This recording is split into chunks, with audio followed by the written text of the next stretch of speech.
This board game is at least 4,500 years old, and it was played in the Middle East by the Sumerians, who probably invented it. And the thing is, you might think it's so old that it's irretrievable to us, that we've got no idea what it was like playing it, what the rules were like, or whether people enjoyed themselves. But all sorts of evidence has come to light so that we know how this game was played, and we can play it now with a great deal of excitement.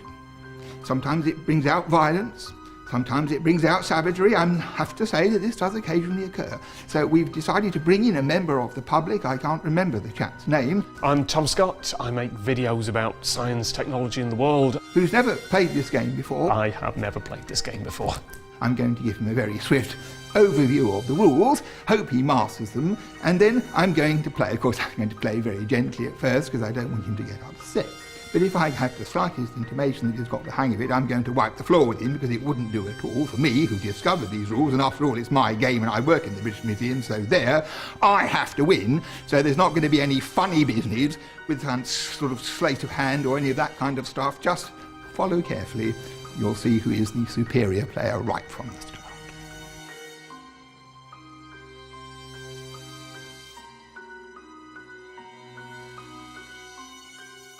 I think we have to start off shaking hands. That's what one always does under these circumstances. I have to tell you a few things about this game before we start. Firstly, this is a replica. I was going to ask.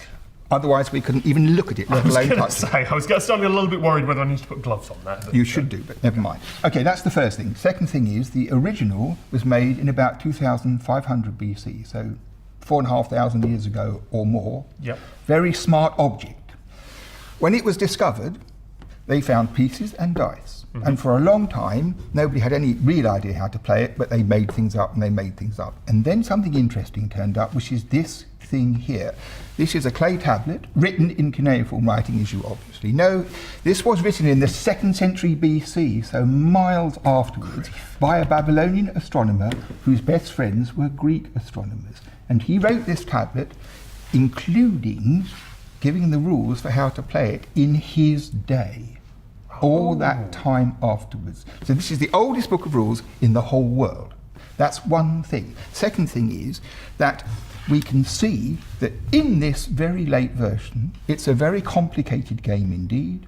And we're not going to do that now, because if I may put it this way, you are, relatively speaking, a beginner, and we don't want to confuse you on the screen. That's fair. So I thought what we would do is start off with the simple, straightforward game, stripped down to the bare minimum. I'm still kind of astonished that there is something that old just sitting there in front of me. It is quite remarkable, I agree with you. This tablet was written to explain a complicated version of the game that everybody already knew.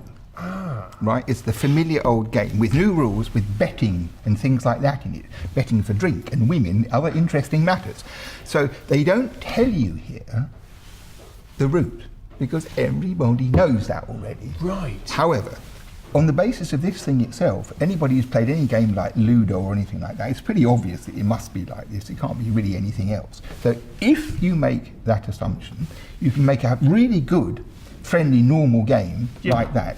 But also you can transpose that order under these rules and also play the more complicated game. Okay, so what this is the following. It's a race game. Okay. You have 7, I have 7 pieces. Yep. So this is your route. You come in here, you turn the corner, go along there, you come out there, and you come off. Okay. I do, obviously, the same thing on my side. Yeah. And this is the idea. You want to get all your pieces, A, on the board, B, round the track, and C, off the end before I do. Okay. What makes it interesting is the following thing, that here we are at war. So if you trundle along here, calmly and peacefully, get a piece on here, I have a lucky throw and land on that square, you have to come off again. And I restart from there, okay. Next thing is that these squares here give you a second throw, and also that you are safe on this square here. So if you sit there, no one can land on it or knock it off. And if you roll and land there, you just don't get to move? You just can't go. You jump over it, but you can't land on that square while someone's there. Now, the dice are something else. Have a look.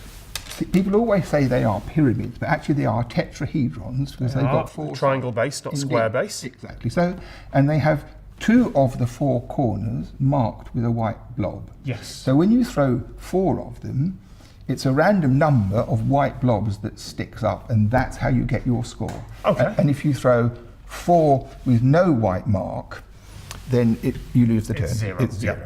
So the thing is this, it's quite exciting. I hope you're braced for this, because it's like a window on antiquity, because this is a 2-player race game, and before chess and before backgammon came in the world, everybody played this game. It lasted for 3,000 years, and for that reason, one imagines it must have been a good game, and it is a good game.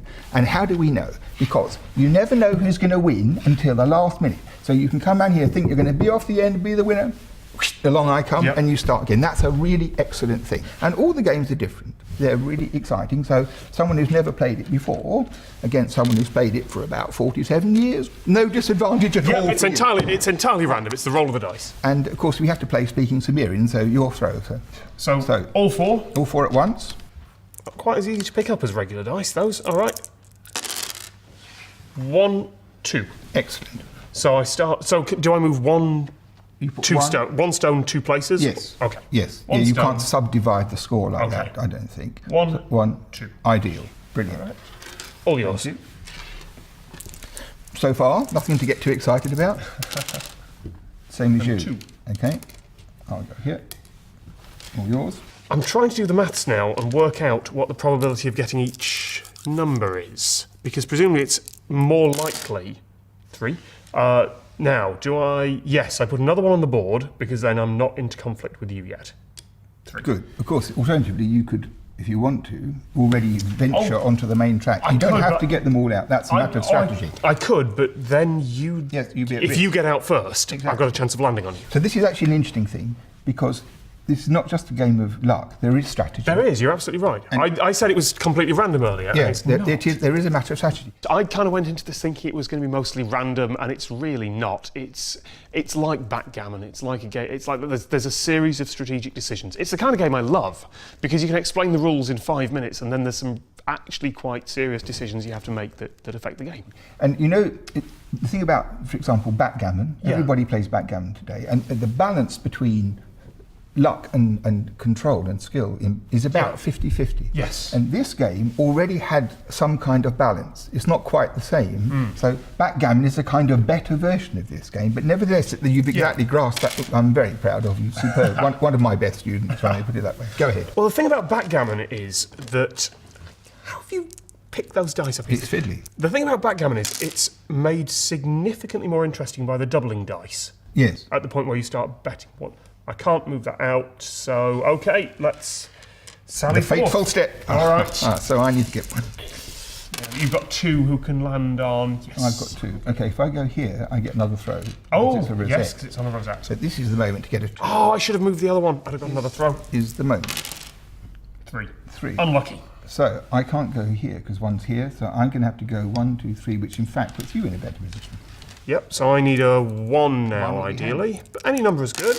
That's a 3.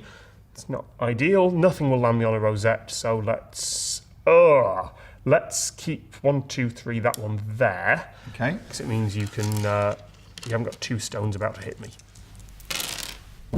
2. Okay, I'm going home. I hope you're not taking this personally or anything like that. No. I'd be doing exactly the same thing. How do you pick up these dice? There we go. It's the 4. It's the wasted youth thing. 4. So I can immediately go 1, 2, 3, 4, land on a Precisely. rosette, And get roll another again. throw. See, All right. already a master. Pretty good. 2. Okay, I guess I'm going there. Okay. Because that was literally the only possible move I could do with that. Often there isn't any choice, actually. So 3, I'm going to go 1, 2, 3. Which puts you well outside where I can possibly... You know, if you get a double, then it will be within your reach. So I cut myself off with this earlier, but I was trying to work out what the maths was. Why didn't I put another one on the board there? What the maths was on probabilities. Because you're essentially flipping 4 coins there. Yes.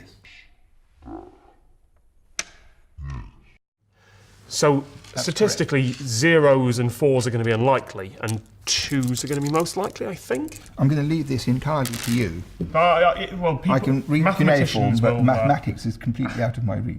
I'm immediately looking at statistics and numbers when I play something like this because, right, so 2 is the most common thing, so I don't want to have my piece there because it's most likely to get knocked off, which it appears is absolutely no match for someone who literally deciphered the rules of the game himself.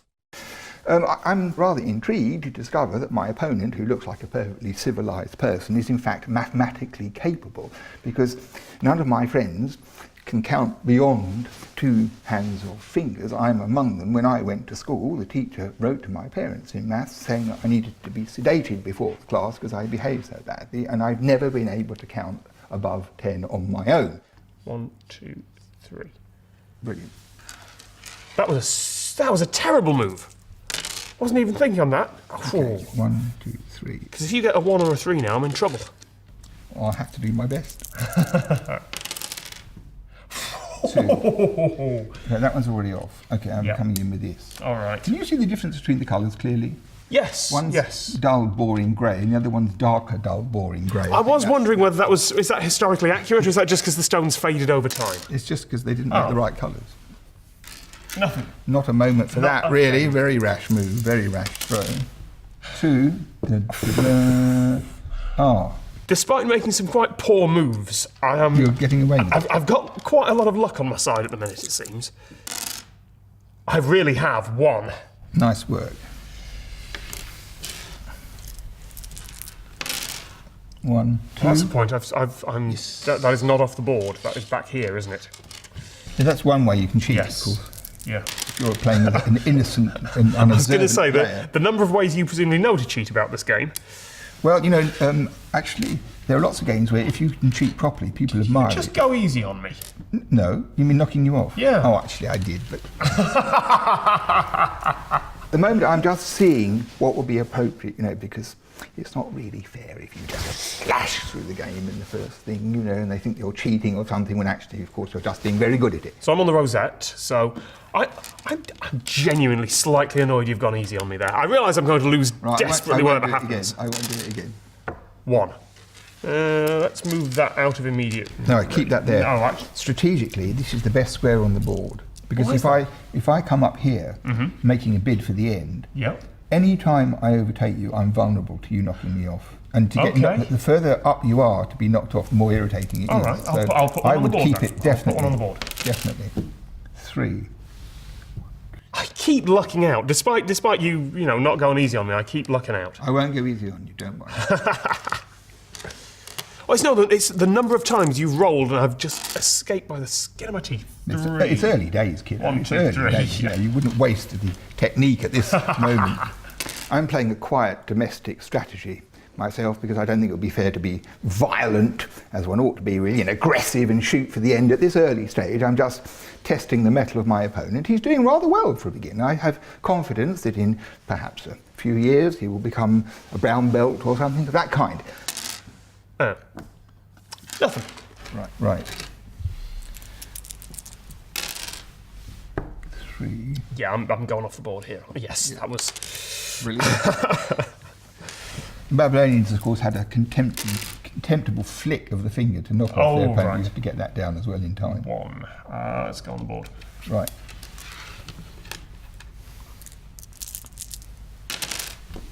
1, 2, 3. Okay, I'll put that here. So the board gets quite crowded quite quickly. Can do. I assume that the numbers are set up. Not yes, for long, let's be aggressive. Exactly. I'm assuming the numbers are set up so that inevitably we will move towards the end. Oh, yeah. The thing to do is to do it before your opponent realises that knocks you off. Yep. I just realised that one's not home, is it? That one is... This is not home. That is not home. Right. I just flicked it contemptuously off the board. Yeah. 2. Tense moment here. Let's get that out the range. It's unlikely you're going to throw a 4 or 2 2s. I'm going to try and get that one home, I think. Sounds like a challenge. Mm-hmm. Well, this isn't looking great, I'll be honest. 2. So, what was that about the other 2? 2 is, I think 2 is the most likely number to come up there, so... 1. 1. Oh. I'm going to leave that there and come on with a new piece. 3. No, let's get one safe. I can do that. Wait, so... I've moved. No, that's the right thing. Oh, I don't know, I could have gone 3 here and then got a second roll. But you might have got blanks. Yes, yeah. I think getting them home when you can. Yep. It's like children, always a good idea. Irving's already got one home. He's got 5 on the board and all his opening 4 spaces are full. So he's got to start getting stuff out, which I guess is good for me because then I'll be behind him and can take him, but I don't fancy my chances, I'll be honest. So I'm in a superficially winning position at the moment if you were going to make an early judgment, because I've got all those pieces on the board, but as my colleague said, they're in a rather safe position. I really want you to start coming out of that little hidey hole you've got there. I will, don't you worry. So what have we got here? 2, and I'll take it. Yeah, of course you will. You know something nice about this board? When they found the original, yeah. It was made of wood, and all the wood had rotted, but they could see that there'd been a drawer in this thick end where all the dice and pieces had been kept originally. They're all stored in a little drawer, which is also a modern idea. Yes. It's remarkable.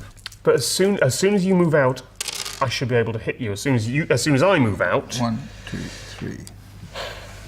This may not have been a good strategy. This is where the 3 would be particularly Yes, it would. That would be. We'll have to give it the extra wiggle with the rest in order to see. Blast. Actually, that's a shame because. Yeah. There's not much you can do with that. Confound it, man! That's the last thing we wanted. If I go there, you're going to get a 1 for certain. So if I've got 4, I think I'm going to go like this. Yeah. 1, 2, 3. I don't know. That means that's staid and quite boring. vulnerable. There. It is. But I don't want to. This is going to sit there for the time being. 3. Good. I can't move that one off. I can't move that one on. I can't move a new one on. So it's one of these has to move 3. I might as well take you off the board. I would do the same. Right, I think it's time we got this game moving. All right. Stage 2.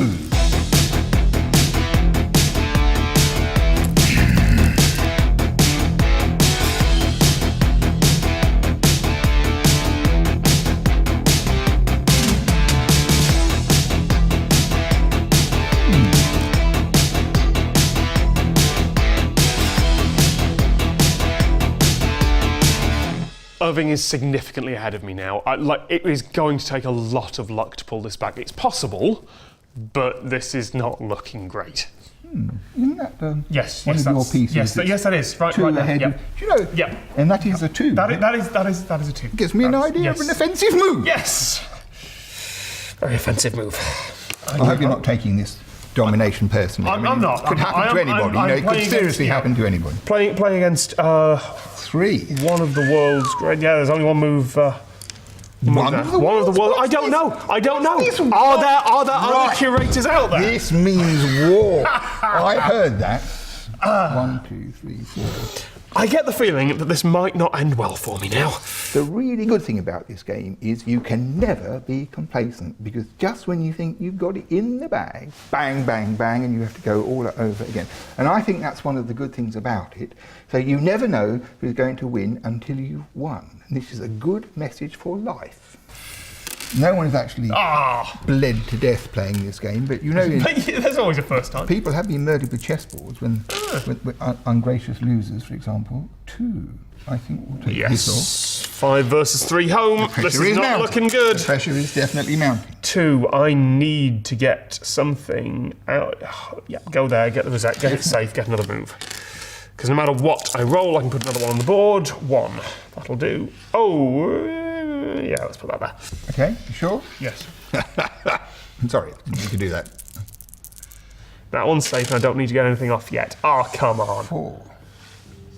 2, 3, 4. I think that's a death blow right there. A bit of a row here. Yes. Successfully manoeuvred pieces. I mean, I don't want to sort of speak disparagingly of your own smaller row or anything like that. That's fine. Let's put a 2 there.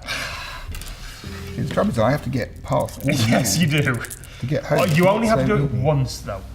All you have to do is get past those defences once, and with that 4, you stand a very good chance. Particularly if I then get... Oh, there's a 3. Uh-oh. This could be good for you. I don't know. It's not looking great. That one's like safe. An ineffectual 2. It is. Right. It is. Now the question is: Can you get past all that? Because you're not going to roll a double. There's no rosette for you to land on. Whatever happens, Okay. 1 or a 3. Inching ahead. 1 or a 3. 1 or a 3. 1 or a 3. 0. That is. You throw a lot of those. I do. Is it one of your techniques? Yeah, it's not a great technique, I'll be honest. It's not widely followed by ideal. punters generally. 1, 2, 3. So either I get a 4. This or is you how win. the music should be coming in now, I think. Any minute. Any minute. The trumpets. I really need a 4. The odds are really, really slim because it's probably going to be a 2. It's not going to be anything on the outsides, but I can hope. I never believe in that I want a 4 thing because this is a very ancient game and the gods of Mesopotamia, who of course used to watch this game in the past, if you'd have said that out loud you wanted a 4, the last thing you would have got would be a 4. So I don't think it's a good idea to irritate them by making that kind of statement. You think privately to yourself you want a 4 and then you throw the 4. That's the best way of doing it, really. Come on, 4. Oh, yes! Not bad. Under pressure. Under pressure. I will pretty absolutely damn good. take a contemptuous flick for that. That's winning. That was 1 do you in call that in 2, tennis 1 in when you 4, have- 1 in 16 chance. Does that make it feel better? A little bit. Little bit. 1 in 16 chance. Yeah. We've got 3. Well, Because it does have this balancing mechanism that if I'm several stones behind, then I stand a much better chance of knocking yours off the board. unless you throw zeros. Unless you... Yes, well... 3.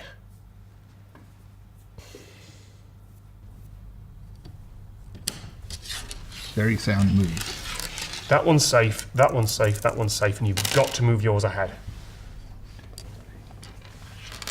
Statistically then, can you manage a 2? Can I do it?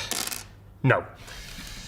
Literally See, all this statistic stuff, it's all very well and good, but when it comes to it, where does it get you? That's my question. I never use mathematics or statistics or calculations or anything at all like that because I can't do it. So I just hope for the best.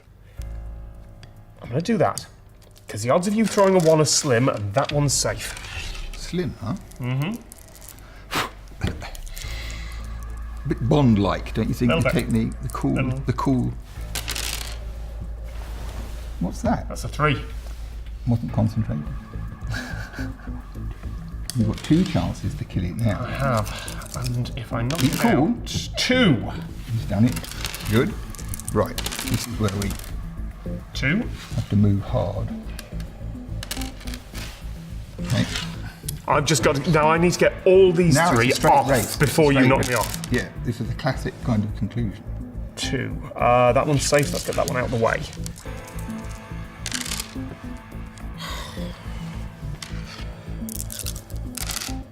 3. Oh! I can't move. I can't move that one off. That one's blocked by that. That one's blocked by that. Oh, that was bad choices. Not necessarily. 1. 1. Good. Right, this is really... This is actually...